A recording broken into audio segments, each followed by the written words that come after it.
Biblically accurate angels. You may have seen the memes. Images of bewildering creatures with wings, wheels, and eyes. So many eyes. These creatures fly in the face of our stereotypical idea of what angels should look like, an idea popularized by centuries of art. Angels are typically depicted as humanoid beings with arms and legs, feathered wings, and white robes. From medieval Christian manuscripts and Islamic paintings to Renaissance frescoes, and all the way up to contemporary pop culture, there is a long tradition of depicting angels more or less as people with wings. And maybe sometimes they look like fat babies. But nonetheless, they look like human beings. But when you look into the Hebrew Bible, there are passages that describe very different kinds of heavenly creatures. For example, in the book of Ezekiel in the Hebrew Bible, the prophet describes seeing 4 creatures that looked something like a wheel within a wheel. Their rims were tall and awesome, for the rims of all 4 were full of eyes all around. That's no fat baby. And there are other passages that describe other surreal creatures. This has spawned a whole genre of supposedly biblically accurate depictions of angels that look more like something out of a horror movie or a really bad acid trip. But are these nightmare eye creatures any more biblically accurate than this, or this, or this? What is the actually biblically accurate angel? First, let's start with what even is an angel. The English word angel comes from the Greek word angelos, which simply means messenger. Any messenger, human or divine. In Homer, the word angelos describes the human messenger sent to Achilles. In the Gospel of Luke, John the Baptist is called an angelos, not a divine celestial being, but just a messenger. When people started translating the Hebrew Bible into Greek, they used this term to translate the Hebrew word malach, which can also refer to human messengers. But we're talking about divine beings here, so what wild, fantastic beings are described using this term? Well, as it turns out in the Hebrew Bible, angels simply appear like humans. No wings, no abnormal amount of eyes, just men. Literal male humans.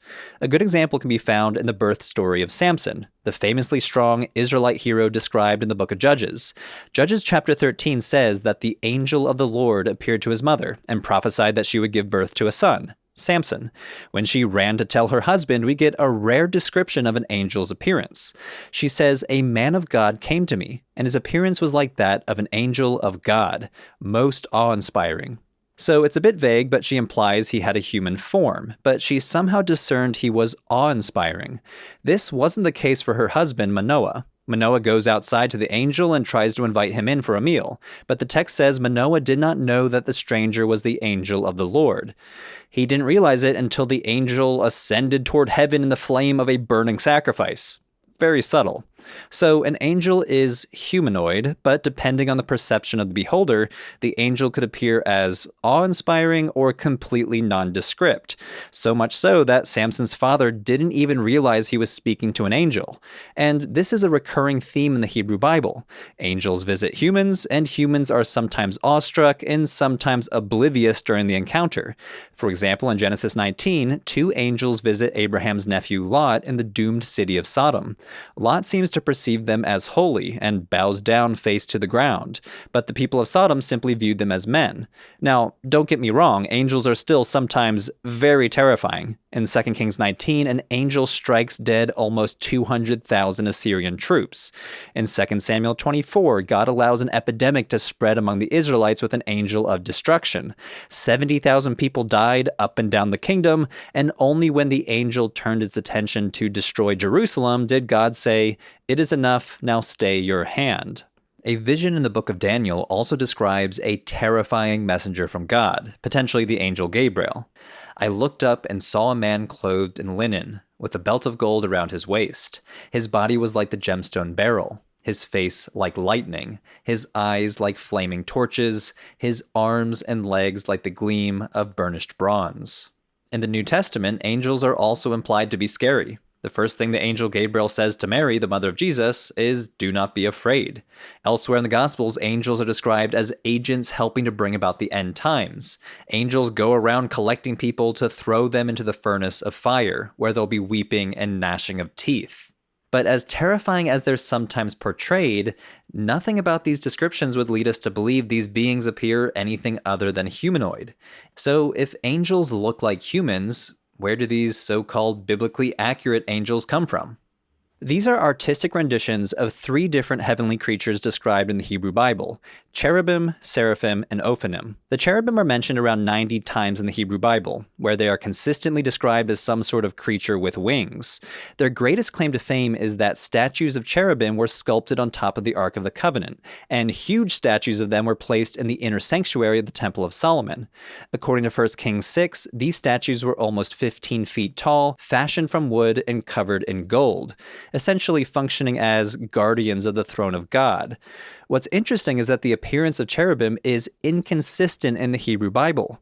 1 Kings explicitly says that they have two wings. Scholars think the cherubim described here are best understood in the context of winged guardian figures seen elsewhere in ancient Near Eastern cultures, such as the Neo-Assyrian Lamassu. Winged bulls or lions with a human head that guarded the gateways of Neo-Assyrian palaces or flanked the throne of a king. By comparison, in the book of Ezekiel, the prophet describes a fantastic vision of creatures that he calls cherubim, but these so-called cherubim do not seem to be the same sort of sphinx creature described inside the Temple of Solomon. Ezekiel's cherubim have 4 wings instead of 2, and they have 4 different faces, that of a human, lion, calf, and eagle. It's not entirely clear why Ezekiel's cherubim are so different.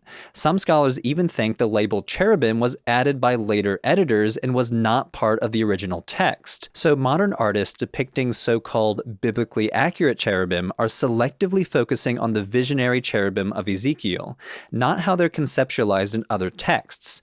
The other heavenly creatures, seraphim, are mentioned only 7 times in the Hebrew Bible, but they appear in one of the most famous passages, Isaiah chapter 6, when the prophet Isaiah beholds the throne room of God.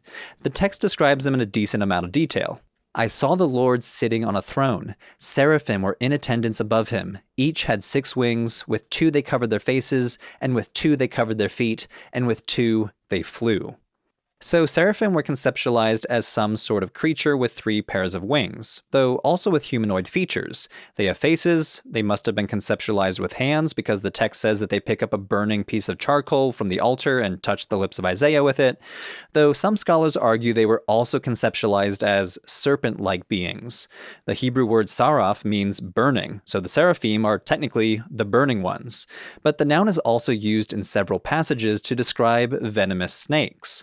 Winged serpents appear in Iron Age iconography from the region, as well as in ancient Egyptian art, but it's not entirely clear if they are connected to seraphim. The final type of creature, if we can even call it a creature, are ophanim, which simply is the Hebrew word for wheels. These are our nightmare eye-wheel creatures from before. They also appear in Ezekiel, the same vision where we're introduced to those weird visionary cherubim with 4 faces. The text says that beings that looked something like a wheel within a wheel appeared beside the cherubim creatures. Many scholars believe this is a reference to the wheels of God's heavenly throne chariot. In fact, Ezekiel chapter 1 is a vision describing a divine chariot. But are these angels? It depends. Technically, scholars call seraphim and cherubim hybrid creatures, since they're quite literally hybrids with human and animal attributes. The ophanim, on the other hand, are kind of a class of their own, but none of these creatures are ever called a malach in the Hebrew Bible, which is more of a job description, a heavenly messenger who always appears in human form. So calling these biblically accurate angels is not quite correct. So, case closed, meme debunked.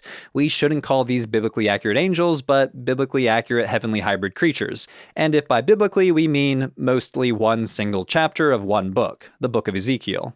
Well, not so fast. Whether or not we can call these creatures angels depends on when you ask. During the earlier centuries of Israelite history, these beings are never called malach.